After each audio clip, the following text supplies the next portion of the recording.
Assalamualaikum warahmatullahi wabarakatuh. Perkenalkan, nama saya Wahyu Hidayat Sugiono. Pernah bayangkan Indonesia yang dipenuhi generasi muda yang cerdas, kreatif, dan berkarakter? Itulah cita-cita kita semua. Tapi bagaimana kita bisa mewujudkannya? Jawabannya terletak pada pendidikan yang berkualitas, dan kunci utamanya adalah para pendidik. Video kali ini akan mengajak kita untuk menyelami dunia pendidikan, melihat lebih dekat peran guru ideal, strategi menciptakan kelas yang efektif dan menyenangkan, serta tantangan yang dihadapi pendidikan di Indonesia. Jadi, mari kita mulai. Seringkali kita hanya melihat guru sebagai penyampai informasi, padahal guru idealnya jauh lebih dari itu. Mereka adalah fasilitator pembelajaran, motivator yang membangkitkan rasa ingin tahu, dan panutan bagi siswa-siswinya. Bayangkan seorang guru yang tidak hanya menjelaskan rumus matematika, tetapi juga mampu menghubungkan dengan masalah nyata dari kehidupan sehari-hari. Atau seorang guru bahasa Indonesia yang tidak hanya mengajar tata bahasa, tapi juga menumbuhkan kecintaan terhadap sastra. Nah, itulah gambaran guru ideal. Mereka menguasai, mendalam, mampu menyampaikan dengan menarik dan mudah untuk dipahami, serta memiliki keterampilan pedagogis yang mumpuni. Mereka mampu menciptakan suasana belajar yang efektif dan menyenangkan, dan memberikan kesempatan bagi siswa untuk bereksplorasi dan berkreasi. Lebih dari itu, guru ideal juga memiliki empati dan kesabaran yang tinggi, mampu memahami kesulitan siswa dan memberikan dukungan serta motivasi yang dibutuhkan siswa. Mereka juga terus belajar dan mengembangkan diri untuk mengikuti pelatihan dan seminar profesional agar tetap relevan dengan perkembangan zaman saat ini.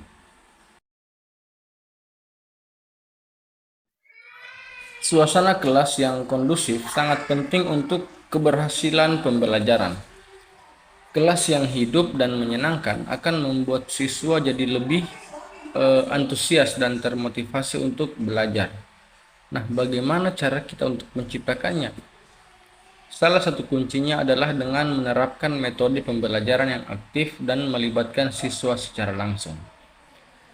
Gunakan berbagai metode seperti diskusi kelompok, presentasi, dan simulasi, serta permainan edukatif. Nah, manfaatkan teknologi untuk memperkaya pembelajaran seperti dengan video edukatif, simulasi online, dan aplikasi belajar yang interaktif. Berikan kesempatan kepada siswa untuk bereksplorasi dan berkreasi, serta mengekspresikan diri mereka. Jangan lupa untuk memberikan apresiasi dan motivasi, bangun kepercayaan diri siswa, dan dorong mereka untuk terus belajar dan berkembang. Kelas yang kondusif bukan hanya tentang materi, tapi juga tentang membangun hubungan yang positif antara guru dan siswa, serta antara siswa dan siswa sama lain. Tidak semua siswa itu mudah diatur. Ada kalanya kita menghadapi siswa yang tidak patuh atau malas belajar. Nah, bagaimana untuk kita menghadapinya? Yang pertama, kita perlu memahami akar permasalahannya dulu. Nah, apakah mungkin siswa ini ada masalah di rumahnya, atau ada kesulitan belajar, atau masalah emosional lainnya? Nah, komunikasi yang baik dan sangat penting, dengarkan keluh kesah siswa. Berikan dukungan dan motivasi, bantu mereka untuk menemukan solusinya. Fokuslah pada pembinaan karakter dan pengembangan perilaku positif, bukan hukuman. Nah, kerjasama dengan orang tua juga sangatlah penting. Libatkan orang tua dalam proses pembelajaran dan mengatasi masalah siswa. Jika masalahnya serius, jangan ragu untuk meminta bantuan kepada orang yang profesional seperti konselor atau psikolog, karena tujuan kita adalah membantu siswa untuk berkembang, baik secara akademis maupun secara profesional. Kita telah membahas peran guru ideal dan strategi pembelajaran efektif. Namun perlu diingat bahwa pendidikan di Indonesia masih menghadapi berbagai tantangan. Baik itu dari kualitas guru yang belum merata, akses pendidikan yang belum merata, kurikulum yang perlu untuk terus diperbaharui, dan fasilitas sekolah yang masih kurang memadai seperti di beberapa daerah. Nah, semua ini membutuhkan solusi yang komprehensif dan kolaboratif. Perlu ada peningkatan kualitas guru melalui pelatihan-pelatihan dan pengembangan profesional yang berkelanjutan, serta peningkatan akses pendidikan yang merata, terutama di daerah terpencil. Pembaruan kurikulum agar lebih relevan dengan perkembangan zaman dan kebutuhan siswa,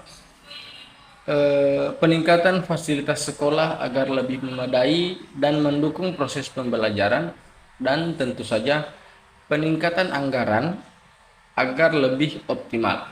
Namun, di balik tantangan tersebut, terdapat harapan besar. Dengan komitmen dan kerja keras dari semua pihak, kita dapat mewujudkan pendidikan Indonesia yang berkualitas, yang mampu mencetak generasi muda yang cerdas, kreatif, dan berkarakter, yang siap menghadapi tantangan di masa depan.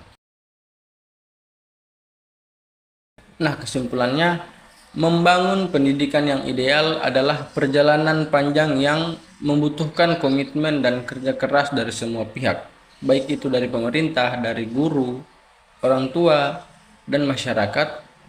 Kita harus bahu-membahu untuk menciptakan sistem pendidikan yang berkualitas dan menghasilkan generasi emas yang unggul dan berprestasi. Mari kita wujudkan pendidikan Indonesia yang lebih baik untuk masa depan Indonesia yang lebih cerah. Demikian dari saya. Mohon maaf apabila banyak kesalahan. Assalamualaikum warahmatullahi wabarakatuh.